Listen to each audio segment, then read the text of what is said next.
Chapter 5, Gases. Our outline is pressure, gas laws, gas stoichiometry, Dalton's law of partial pressures, kinetic molecular theory of gases, diffusion and effusion, and real gases. Pressure, our first topic.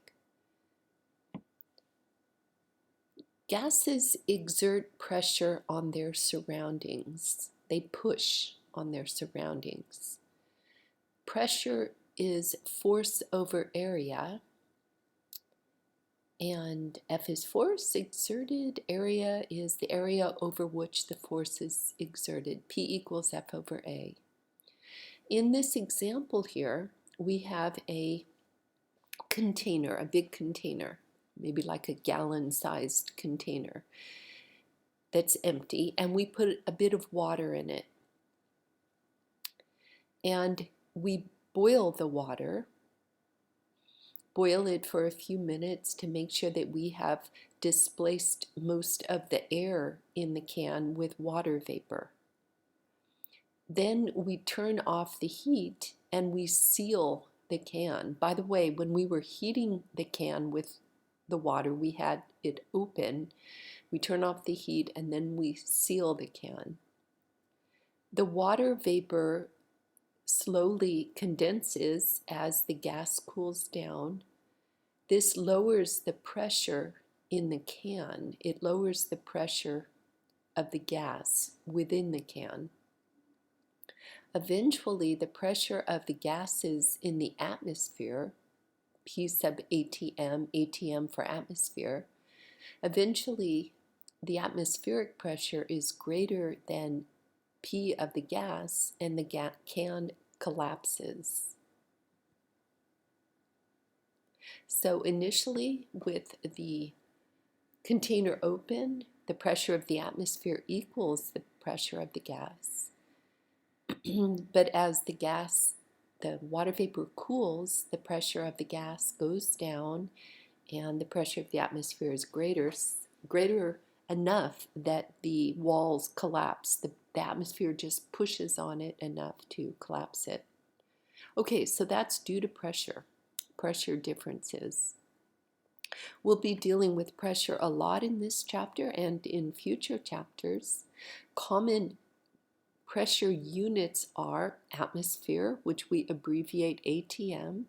1 atmosphere is normal sea level pressure. In another unit called torr, 1 atmosphere is 760 torr. In a unit called millimeters of mercury, it is 760. Those, by the way, are exact conversions. They're defined. They don't limit sig figs. 1 atmosphere is also equal to 101,325 pascals, where a pascal is a very tiny unit, given that so many of them equal atmospheric pressure. In units of PSI, pounds per square inch, perhaps a unit you've heard of, perhaps a unit you've thought of when you fill your bike tire with air, 1 atmosphere is 14.69 psi. We can measure the atmospheric pressure with a barometer, and the atmospheric pressure is the pressure of the atmosphere, and at sea level it's about 1 atmosphere, 760 millimeters of mercury, 760 torr. As we go to higher and higher elevations, the atmospheric pressure decreases. A barometer can be used to measure the atmospheric pressure, and it was designed by a scientist named Torricelli, and that's where the torr unit comes from.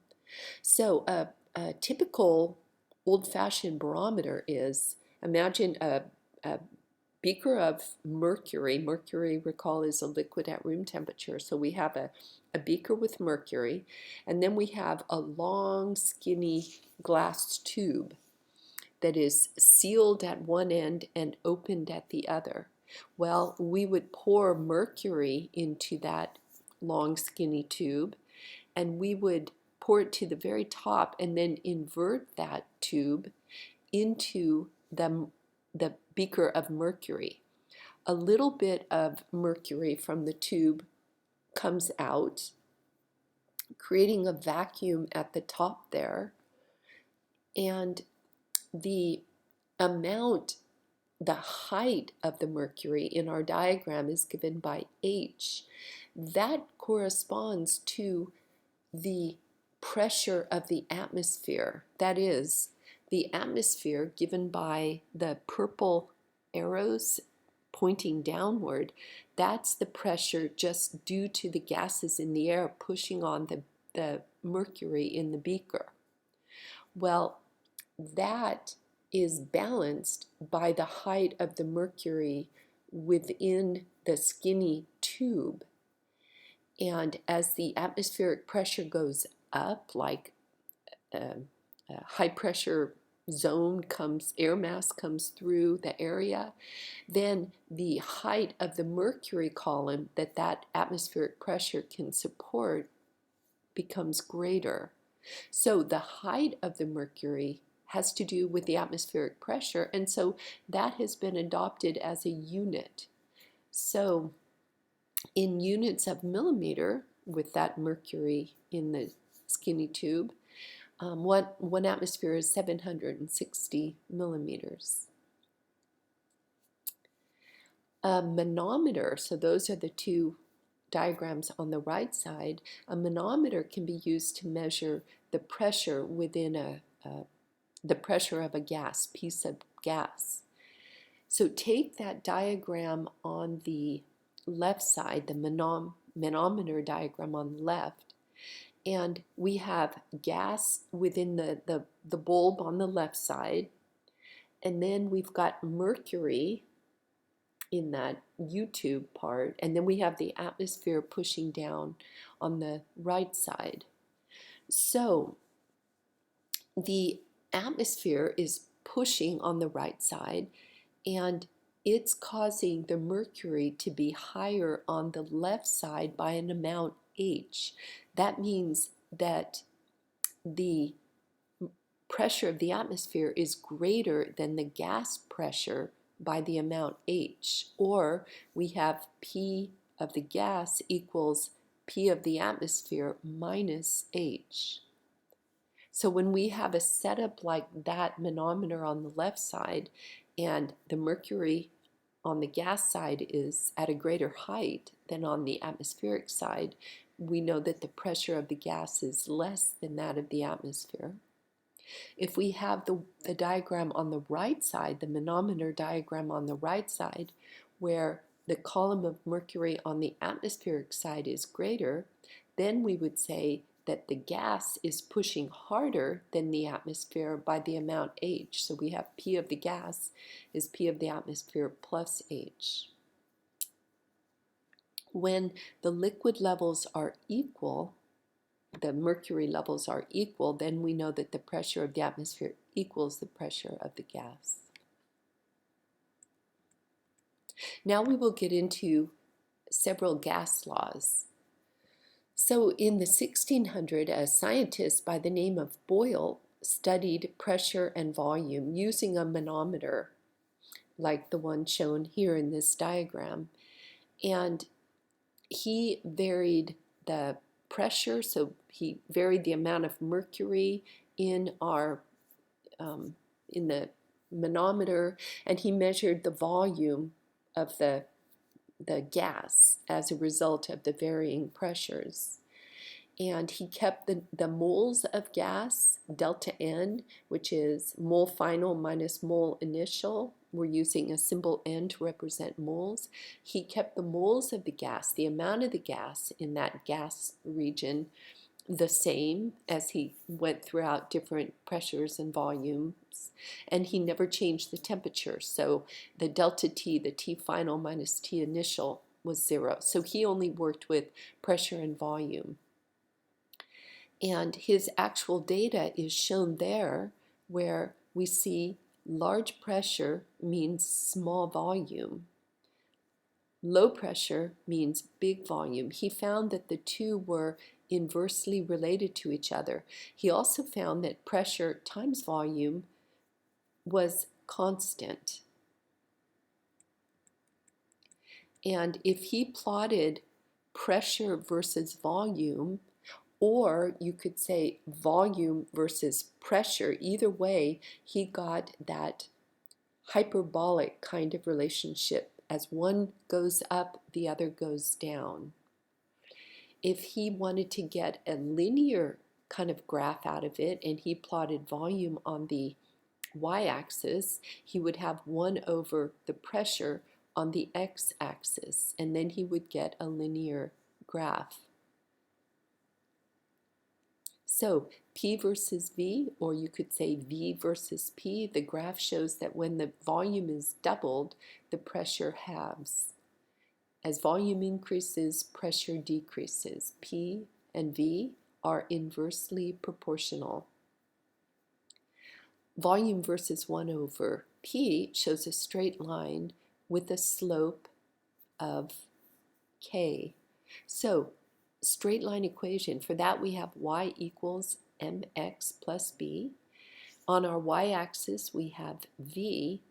On our x-axis we have 1 over p. Notice it goes through 0, 0, so we have a y-intercept b of 0. So if we equate m and k, we see that those two are representing the same quantity. So we have v equals k, the slope, times 1 over p, or if we put p over to the left side, we have pv equals k. This is Boyle's law, and it comes straight from experiment. It's not theoretical, it's from experiment. When a relationship, like a law, comes from experiment, we call it an empirical relationship or empirical equation. So here's an example. A gas that occupies 118 mLs, which is 0.118 liters, at a pressure of 12 atmospheres is compressed to 29 mLs, or 0.029 liters. What is its new pressure? Okay, so we have PV equals K, and we could solve for K because K is independent of the pressure and volume. It just depends upon the particular gas and the amount there and the temperature, which are being held constant. So we have K equals P times V, or 12 atmospheres times 0.118 liters. K equals 1.416 atmospheres liters. Now we're after P, so we take PV equals K, we solve it for P, we have P equals K over V, we put in the K of 1.416 atmospheres liters, we divide it by the volume of 0.029 liters, our new volume, and we get 48.8 atmospheres rounded to 2 sig figs, 49 atmospheres. So smaller volume means bigger pressure. That's one way to do the problem. The other way is to have PV equals K. It doesn't matter what conditions we're at as long as we have the same gas and we're just varying pressure and volume. So we could say PV at conditions 1 equals K, PV at conditions 2 equals K. So we have P1 V1 equals K, P2 V2 equals K. Or get rid of the K, K equals K, we have P1 V1 equals P2 V2. Now we're after P2, the final pressure, so we do some algebra to solve for that. P2 equals P1 V1 over V2. Put our number in for P1, 12 atmospheres, V1, 0.118 liters, V2, 0.029 liters, and we get 49 atmospheres. Our next law is named after Charles, who worked with it. So about 100 years later, he worked with the volume and the temperature. He varied those two while keeping moles and pressure constant. So for example, he might have used a material like some flexible material. Nowadays we might use a balloon. So as we change the temperature, the pressure within it stays the same because the volume just contracts or expands. So it's sealed, so that's how the moles are constant. What he got was this data here. Volume versus temperature gave a linear relationship. Notice we have data for different gases, helium, methane, and water, and so on. So we have different amounts of gases. That's why we have different slopes, but they all have a linear relationship. If we have volume versus temperature in degrees Celsius, we see the data goes through the volume equals 0 axis at negative 273 Celsius for the different gases. When we have volume versus Kelvin, we see that the volume is 0 at 0 Kelvin. Looking at our volume versus temperature in Kelvin graph, we have y equals mx plus b for y volume, for x we have temperature. Let's call the slope c. So we have volume equals ct, and the y-intercept is 0 provided we are in units of Kelvin. So we have volume and temperature are directly proportional to each other. We double one, we double the other.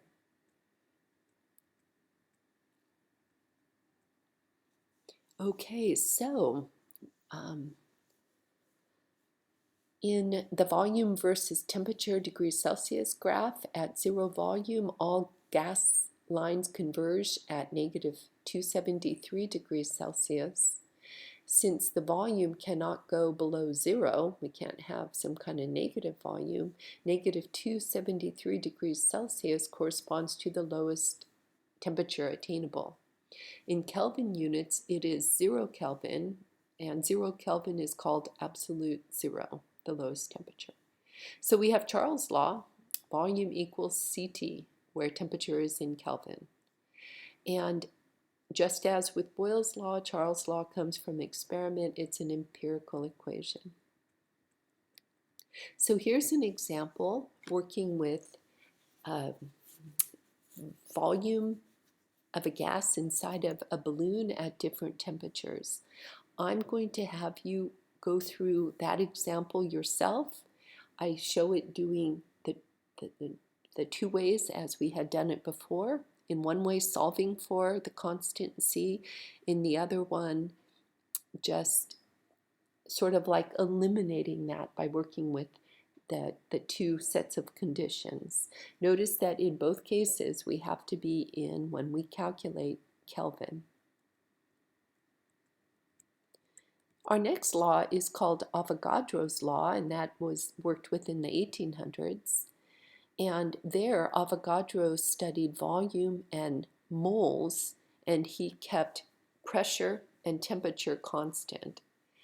So since volume could vary, he used some kind of flexible material, like nowadays would use a balloon, and he did not change the temperature, so it would change, and thereby allowing the pressure to remain constant.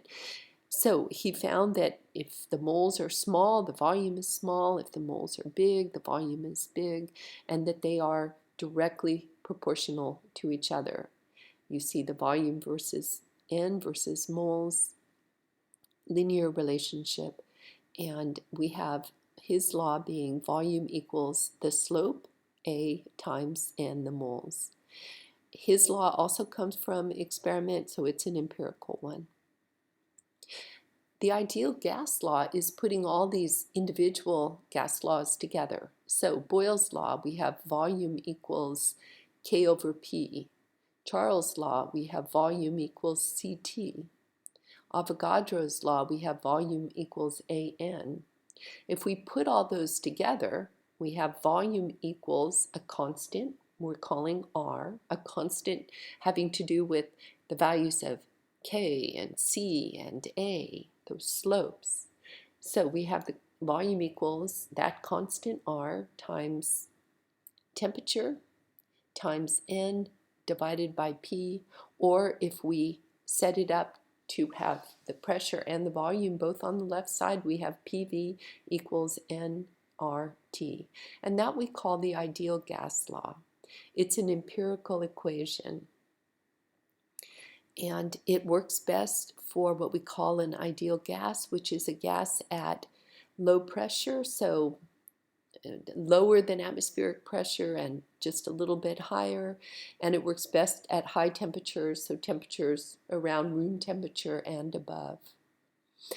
As you're doing problems in this chapter and future chapters, assume that the gas is behaving as an ideal gas unless you're told otherwise in the problem. R, that constant R, is called the universal gas constant. And here are three values that it takes on depending what the units are. We're going to see that we will have yet another value of R within this chapter. It's the same R, a different numerical value because we have different units. So here's a problem. What is the volume of 1.00 moles of gas at a pressure of 1.00 atmospheres, which is 760 torr, 760 millimeters of mercury, and a temperature of 0 degrees Celsius, which is 273 Kelvin? Alrighty, so what is the volume? So we take our PV equals nRT, solve it for V, so we have nRT over P. We put in our N, we put in the value of R that has atmospheres in it, because we're given pressure in atmospheres, 1.00 atmospheres. If you used 760 torr or 760 millimeters of mercury, you'd use another value of R. We put in our temperature of 273 Kelvin and our pressure, and we find the volume is 22.4 liters. These two conditions, the pressure of 1 atmosphere, 760 torr, 760 millimeters of mercury, and 0 degrees Celsius, which is also 273 Kelvin, those are called standard temperature and pressure quantities, STP. So if we have a problem where we're working at conditions of STP, then we know that the pressure is 1.00 atmospheres and the temperature is 273 Kelvin. At those conditions, at STP conditions, an ideal gas occupies, as we found, 22.4 liters per mole of gas. So that could be a conversion. 22.4 liters is about the size of a large beach ball. Here's molar volumes for various gases at STP. And we see the value is very close for most gases to 22.4. The carbon dioxide and the ammonia are the most different, so they're not behaving quite as ideally as the other gases. And we'll get into real gases at the very end of our chapter and talk about that a little more. Here's a problem for you to look at dealing with H2 plus N2 yielding ammonia, so come back to that later. So now we'll get into the changing conditions gas law. So if we have a sealed container, so moles do not change, and we have it in one set of conditions, we have a certain pressure, volume, temperature, then we put it into another set of conditions. The moles are going to be the same in both cases. So, and of course R is always a constant. So we have PV equals nRT. If we solve that for nR, because that's remaining constant no matter what the conditions are, we have PV over T equals nR. So we have P1 V1 over T1 equals P2 V2 over T2, and that is the changing conditions gas law. It's really PV equals nRT, but it's it's set up for changing conditions. Here's a problem using it. A bike tire is filled to 5.1 atmospheres at a temperature of 19 degrees Celsius. Riding the bike on hot asphalt increases the temperature to 58 degrees Celsius. The volume increases by 4.0%. What is the new pressure? What is P2? Okay, so we're not told what the original volume is or the final volume. We're just told it increases by 4%. Okay, so let's say V1 is 100 liters. Just give it a number. V2 would be the 100 plus 4% of 100. So 100 plus 0.04 times 100 liters, giving 104 liters. Alrighty, so we have P1 V1 over T1 equals P2 V2 over T2. Solving for P2, we have P2 equals P1 V1 T2 over T1 V2. So just make sure you do the algebra correctly. Putting in our P1, 5.1 atmospheres, V1, 100 liters, T2, so 58 degrees plus 273, we need to be in Kelvin, divided by T1, 19 plus 273 Kelvin, and then divided by 104 liters. We would calculate the pressure to be to 2 sig figs, 5.6 atmospheres. Another problem that gives us an equation relating density and molar mass and so on of gases. So our problem here is calculate the density of carbon dioxide gas at 25 degrees Celsius and 1.00 atmospheres. Okay, we want the density. We know that density is mass over volume.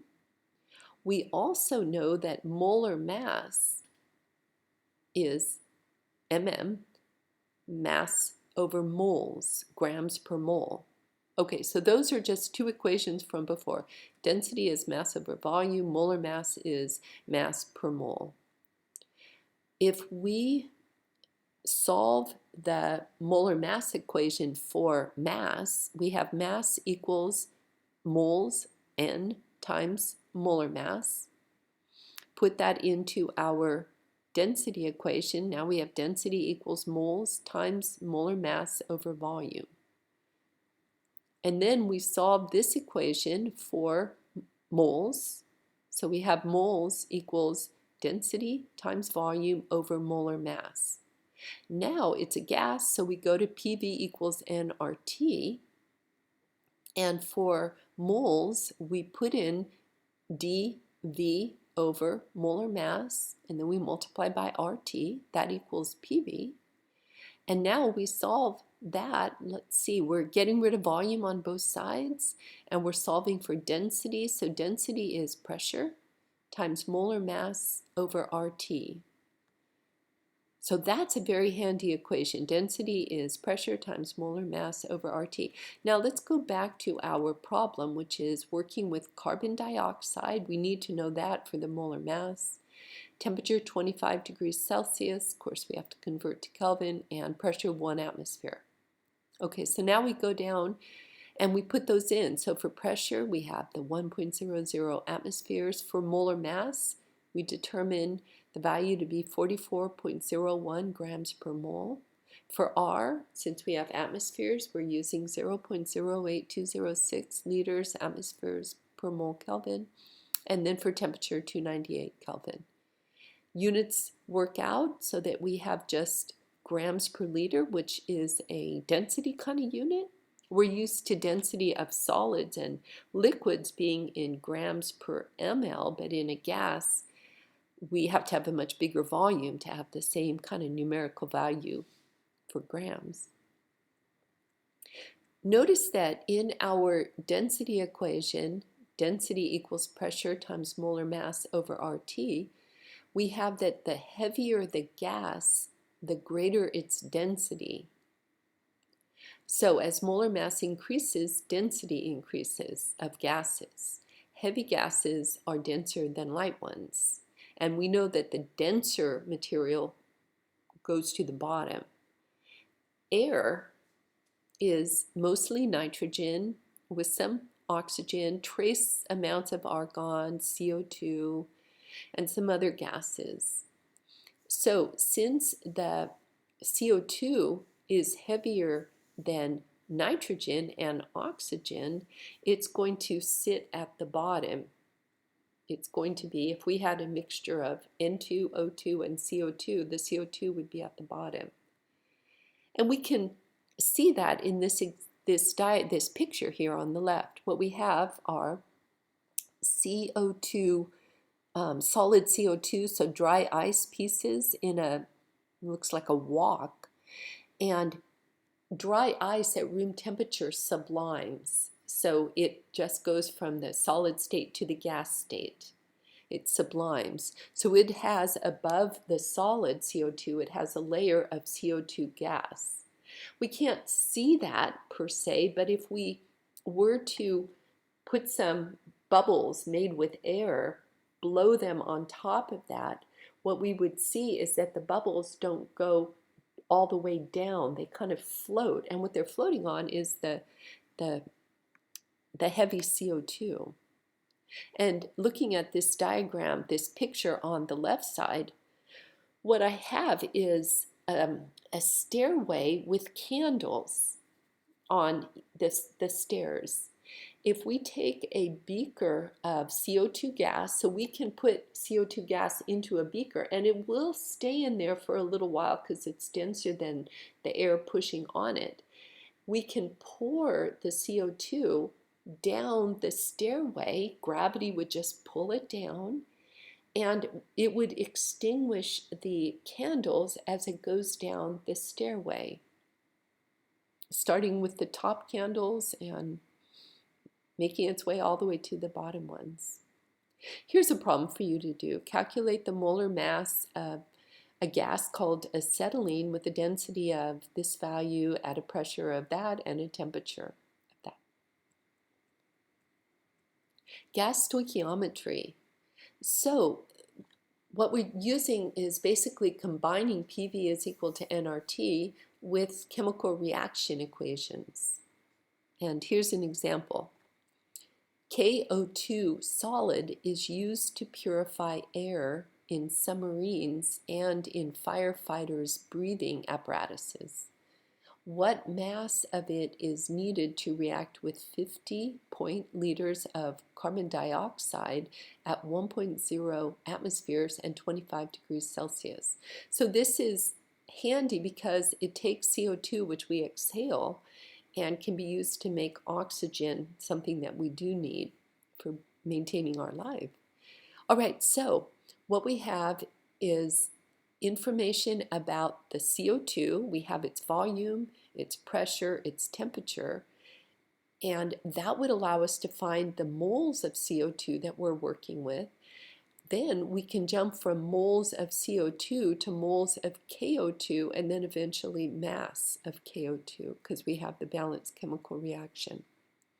All right, so PV is equal to nRT. We solve for moles, PV over RT. We put in our pressure, our volume, RT, and we calculate that there are 2.04 moles of CO2. Okay, so then we take those moles and we use the mole ratio between the CO2 and the KO2, the 4:2 ratio. Moles of CO2 cancel. Now we have moles of KO2. Then we calculate the molar mass of KO2 to be 71.1 grams. And we set that up so moles cancel and we're left with grams of KO2 and we get 290 grams of KO2 that are needed. Alrighty, so here's a problem for you to come back to later and work with. Next is Dalton's law of partial pressures. Commercially, ammonia, NH3, is produced via this reaction here, 3H2 gas plus N2 gas yielding 2NH3 gas. Well, it turns out that that reaction doesn't go all the way to product. It doesn't go all the way to ammonia. We end up in the end with a little H2 and N2 left over. So the reaction vessel contains all three gases. Gas mixtures are common. Look at air. It's a mixture of mainly nitrogen and oxygen. In a mixture, each gas exerts a pressure as if it were the only gas in the container. A gas's individual pressure is called its partial pressure. So the total pressure of all the gases within a container is the sum of the individual partial pressures. So P total is P1 plus P2 plus P3 plus however many gas pressures there are, where P sub x is the partial pressure of gas X. It obeys the ideal gas law. P sub x equals, or P sub x times V equals N sub x times RT. In a container, all the gases are at the same temperature and occupying the same volume. So we only have to have subscripts on the pressure and the moles. So let's say we have a mixture of three gases. P1 is N1 RT over V, P2 is N2 RT over V, and P3 is N3 RT over V. The total pressure would be P1 plus P2 plus P3, or N1 RT over V plus N2 RT over V plus N3 RT over V. If we pull out the RT over V, same for all, we have the quantity N1 plus N2 plus N3 times RT over V, or we have N total times RT over V. So let's say that we have a cylinder and a piston, and we have two of those because we have two gases. One is the blue gas, and we have only 4 particles of that. Let's say that it takes 1 weight for every 2 particles. So 4 particles requires 2 weights to just balance the pressure. We have another gas, this orange gas, and we have 10 of those particles, so it takes 5 weights to just balance the pressure. If we combine those two in the same cylinder, then we have the blue gas, the orange gas, and it's going to take the sum of those weights. It's going to take 7 weights to hold the piston down on the 14 gas particles. So notice it doesn't matter the identity of the gas, it just matters the amount, which usually we're thinking not in terms of numbers of molecules, but rather moles. So here's an example using Dalton's law. Zinc is reacted with HCl according to zinc plus HCl yielding H2 gas plus zinc chloride. So the hydrogen gas is produced and it is collected over water. We'll come back to that problem. What we have is we have a beaker of water, and we have a tall, skinny container that in the beaker of water, so we have water in there, and then in that tall, skinny container, we fill it to the tippy top with water. We invert that tall, skinny container into the beaker of water. Now, no water will come out of the tall, skinny container because for it to come out, it needs to have something go in to occupy the volume. So what we do is we put the HCl in a test tube, we drop the zinc in and quickly seal it off so that the H2 gas that's produced can come out of the U-shaped tube, kind of S-shaped tube, but we have the tube going into that tall, skinny container of water. Well, as the H2 is produced, it's going to allow the water to come out of that tall, skinny container. So if we wanted to, for example, we could measure the volume of the H2 produced, given if we had a way to measure it on our tall, skinny container. If we had a graduated sort of scale on it, we could measure that. So what we're told in our problem here is if the total pressure in our tall skidding container is 751 millimeters of mercury and the temperature of the water is 25 degrees, what is the pressure of just the H2 in that tall skinny container? Well, the pressure of the H2 plus the vapor pressure of the water, the little bit of water that collects in there, is equal to that total pressure, 751 millimeters of mercury. And that's because we're collecting the H2 over water, and whenever we have liquid water, we have around it a certain amount of water vapor, and the amount of water vapor just depends upon the temperature of the water. The hotter the water, the more water vapor we have above the layer of liquid water. And we see that in the graph there, which is water vapor pressure in millimeters of mercury versus temperature in degrees Celsius. So that's for water. So we're at 25 degrees Celsius, so we go on our x-axis to 25, go up to the graph, and then go straight across to the y-axis, the pressure axis, and we see that at 25 degrees Celsius, the vapor pressure of water is 25 millimeters of mercury. So the pressure of H2 is P total minus pressure of water. So we have 751 minus 25 millimeters of mercury. We would calculate that the pressure of the H2 is 726 millimeters of mercury. Here's another example. Potassium chlorate is decomposed according to 2KClO3 solid yielding 3O2 gas plus 2 KCl.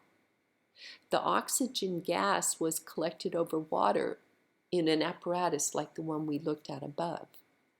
The temperature of the water was 22 degrees Celsius, which is 295 Kelvin, and the volume and pressure of the collected gas were 0.650 liters and 754 torr, respectively. The water vapor pressure at this temperature was 21 degrees torr.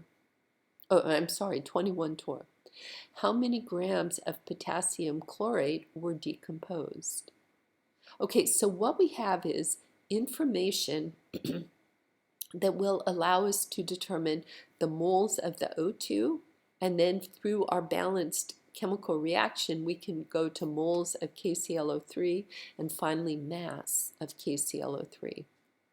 Alrighty, to begin with, we need to find what the pressure of just the O2 is. So we have pressure of O2 equals total pressure minus the water vapor pressure. So we have 754 minus 21, we have 733 torr. And we have PV is equal to nRT, so the moles of O2 equal the pressure of O2 times volume over RT. We put in our 733 torr times 0.650 liters divided by R divided by 295 Kelvin, and we get that the moles of O2 are 0.0259 moles. Now to get the mass of the potassium chlorate, we take those moles, 0.0259 moles of O2, we multiply by the mole ratio between the KClO3 and the O2, so 2 moles KClO3 over 3 moles O2. Now moles of O2 are gone, and then we multiply by the molar mass of the KClO3, 122.55 grams per mole, and we get that there are 2.12 grams of KClO3 that must have decomposed. Here's another example working with partial pressures, and it gets us a new handy equation. The partial pressures of nitrogen and oxygen in the air are 600 point torr and 160 point torr, respectively. What is the mole fraction of oxygen in air?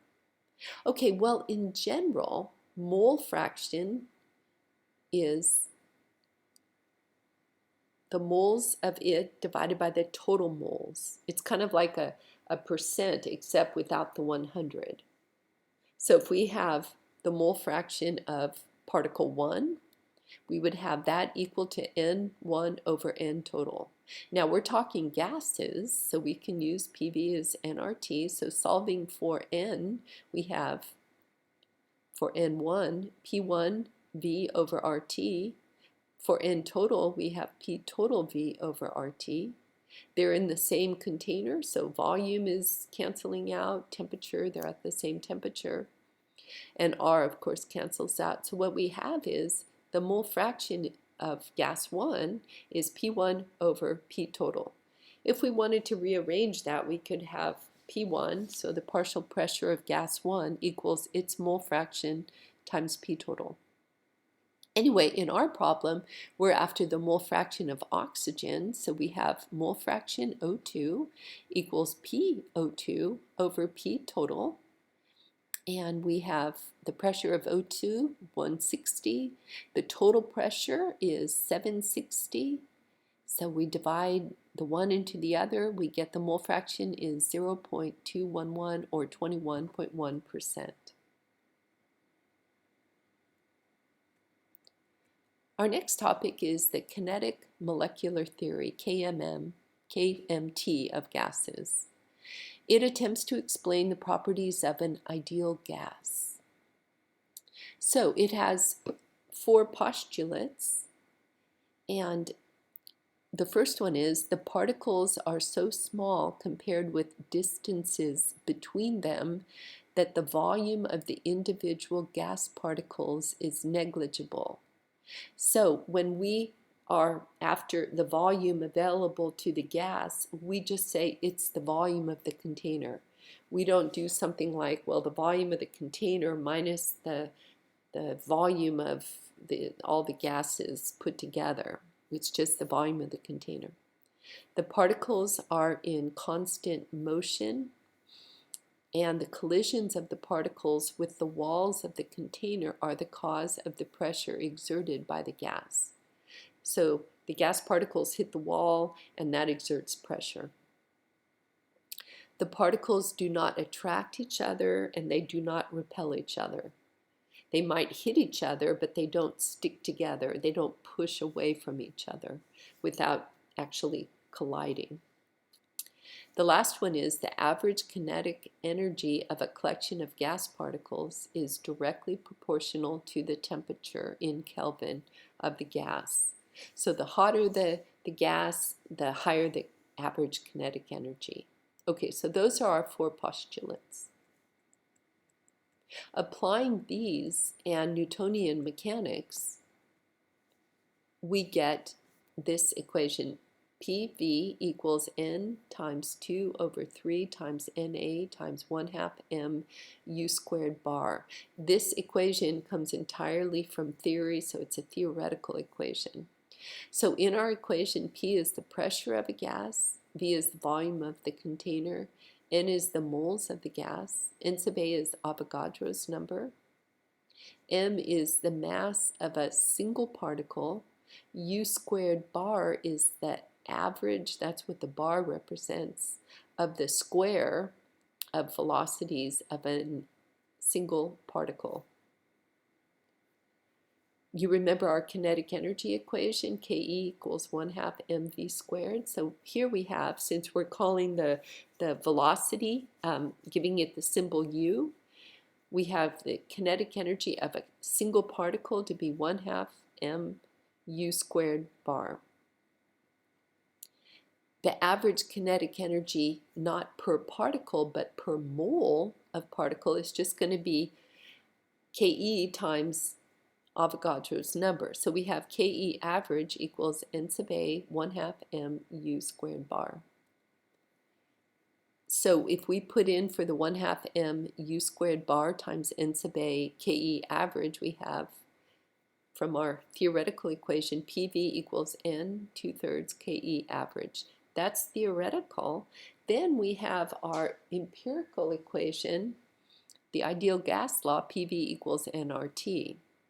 We can equate these equations because they come from individual or independent sources. One is empirical, one is theoretical. So we say n times 2/3 times KE average equals nRT. We do some simplifying, we cancel n out, and we solve for KE average. We get KE average equals 3/2 RT. What this equation tells us is as temperature increases, kinetic energy, the average kinetic energy increases. This is that fourth postulate of the kinetic molecular theory. For this equation, because we're dealing with energy in unit joule, we use not the values, one of those three values of R that we had earlier. We use R is 8.314 joules per mole Kelvin. It's the same universal gas constant, it just has a different numerical value because it has some different units. Okay, so that is our kinetic energy equation. Now we're going to come up with an equation involving velocity, involving u. So we had developed that the average kinetic energy is n sub a times 1/2 m u squared bar. We also just came up with the average kinetic energy is 3/2 RT. So we're going to equate the KE average. So we have NA times 1/2 m u squared bar equals 3/2 RT. Solving for the u squared bar, we have that equals 3 RT over NAM. Now we take the square root of both sides, and we have what we call URMS, where RMS stands for root because we took the square root, M for mean or average, that's got to do with the bar, and S for square. So we just call that whole square root of u squared bar URMS, or just usually u, or the velocity. So we have URMS equals the square root of 3 RT over NAM. Now if you look to the right, where I have molecule per mole times mass per molecule, those are the units of n sub a, that's molecules per mole, and m, that's mass per molecule. Notice that the molecule part cancels out, and what we end up with is for NAM, we have mass per mole. Well, mass per mole is molar mass, but we have to have it in units of kilograms per mole, not the unit molar, not the usual molar mass grams per mole, but rather molar mass in units of kilograms per mole. So we're using R to be that value, 8.314 joules per mole Kelvin. So we have several handy equations. We have URMS equals square root of 3 RT over M, and we have kinetic energy average is 3/2 RT. Okay, so looking at URMS, we see that as the mass increases, so as we get to heavier gases, the velocity decreases since the molar mass is in the denominator. So heavy gas particles don't move as fast as light ones at the same temperature. Here's an example. Calculate the average kinetic energy and URMS at 25 degrees for helium gas. All right, so the average kinetic energy is 3/2 RT. We put in our temperature. Notice it doesn't depend upon what gas we're talking about. It just depends upon the temperature. And we get the kinetic energy is 3,720 joules per mole.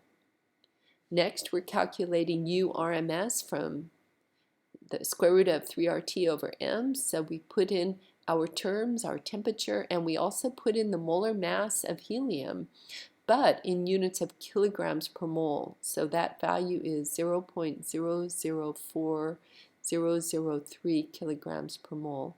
And we get URMS is 1,360 meters per second. That's what our units come out to, which is about 3,000 miles per hour. So that's how fast helium is going at room temperature. In our table, we see the gases and their approximate molar masses in grams per mole and their URMSs at 25 degrees Celsius in units of meters per second. We see that the light gas, like hydrogen, is much faster than a heavy gas like SF6, even though the temperature is the same. So the average kinetic energy of all those gases would be the same because they're all at 25 degrees Celsius, but the lighter ones certainly travel quite a bit faster. Within a gas, there's an average kinetic energy, but there is a range of speed. The URMS is just the average speed.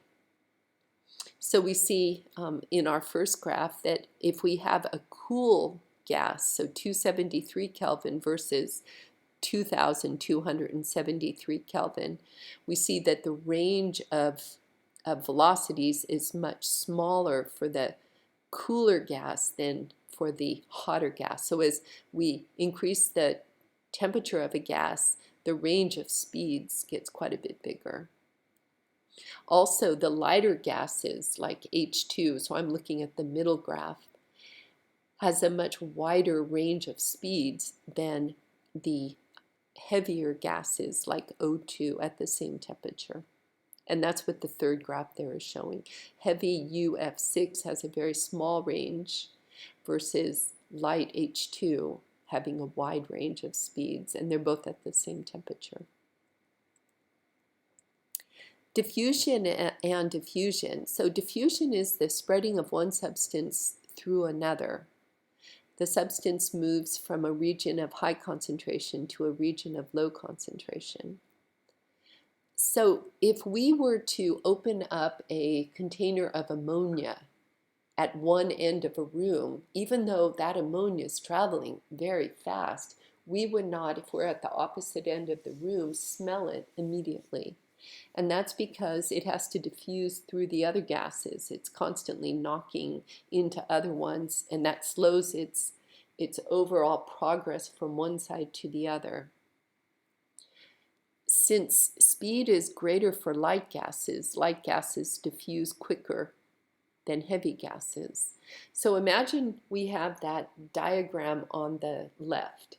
We have an empty tube, glass tube, and what we do is we put a cotton ball of aqueous N3 at the left side and a cotton ball of aqueous HCl on the other side. HCl is heavier, it's going to travel slower, so it travels to the left. The ammonia, NH3, travels to the right. Where the two meet, they form a solid that's kind of vaporous, and you see that in that diagram on the right there. That's showing where the two of them are meeting. It will meet closer to the HCl side than to the ammonia side because of the quicker rate of travel of ammonia, of lighter ammonia. A fusion is the escape of one substance through a small hole. Rates of effusion increase with speed, just like diffusion, and the rate of effusion of a light gas is greater than that of a heavy gas. So if we're comparing the rates of two gases, gas 1 and gas 2, we would have R1 over R2 equals the square root of the molar mass of gas 2 divided by the molar mass of gas 1.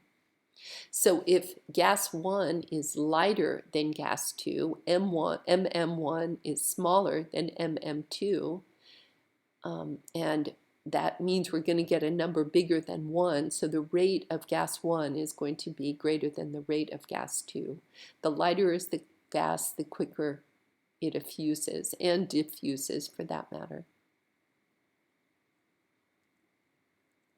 So here's a problem. Let's see. Example, under identical conditions, which gas effuses faster, ammonia or HCl? So we talked about that above. It would be the ammonia because it's lighter.